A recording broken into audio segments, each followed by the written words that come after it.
Hello అస్సలాము అలైకుం రహమతుల్లాహి బరకాతు. ఏం లేదు ఫ్రెండ్స్, ఈరోజు లైవ్లో రావడానికి కారణం ఏమనగా చాలా బాధగా ఉంది. సాఫర్కి వెళ్ళి వచ్చిన మొన్ననే వచ్చింది. ఈ పొద్దు మా బావ పోతాడు, ఎయిర్పోర్ట్లో ఉన్నాడు. ఇప్పుడు వెళ్తున్నాడు. నా ఏడుపు వచ్చింది ఫ్రెండ్స్, ఎందుకో తెలీదు. మొన్ననే పోయి వచ్చినా కదా. ఇప్పుడు మా బావ ఇండియా పోతాడు, ఒక బావ పోతాడు, ఇంకొక బావ ముండవైపు నా కొడుకు వచ్చాడు. ఎవరికి ఎట్ట చేయాలనేది తెలియడం లేదు నాకు. ఈ బావ పోతా అంటే నేను కూడా పోవాలా అని అనిపించింది. ఒక తరంగా బాధగా ఉంది. ఇంకొక బావ వచ్చాడు, వాడు వచ్చా అంటే ఒక విధంగా సంతోషంగా ఉంది. ఓన్లీ ఆయన వచ్చాడు, ఈయన పోతాడు అని ఏదో మీతో షేర్ చేసుకోవాలని. మా బావ అంటే ఎవరు అనుకున్నారు మీరు? టికెట్లు అమ్ముతాడు మాల్యాల, దర్బార్ ట్రావెల్స్ అని. ఆయన్నే ఈ పొద్దు ఊరికి పోతాడు.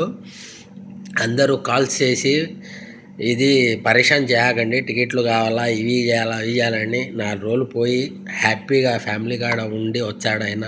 1 నెలనో 2 నెలలో 3 నెలలో తెలియదు. పోయి హ్యాపీ జర్నీ, సేఫ్ జర్నీ బావా.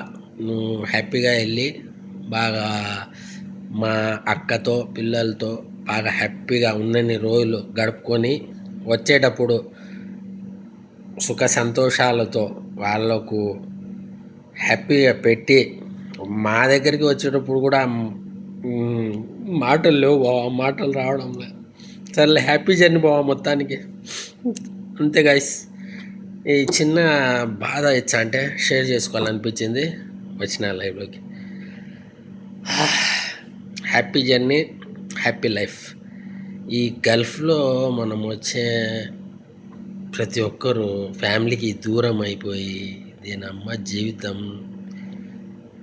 ఇక్కడ 2 సంవత్సరాలు గడుపుతాము, అక్కడెళ్ళి 1 నెల 2 నెలలు 3 నెలలు ఉండి ఆడి నుంచి తిరిగి వచ్చేటప్పుడు ఆ బాధ ఉంటుంది ఫ్రెండ్స్.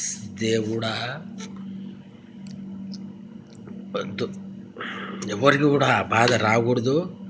ఇంత కష్టపడ్డానికి ఇంత దూరం రాకూడదు. మనం కూడా ఫ్యామిలీకి కూడా చూడాలా.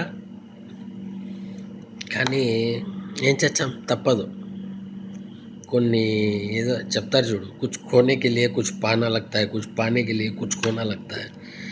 ज़िंदगी कभी खुशी कभी गम, इसी का नाम ज़िंदगी. थैंक यू, हैंड्स अप, जज़ाकल्लाह, आई लव यू.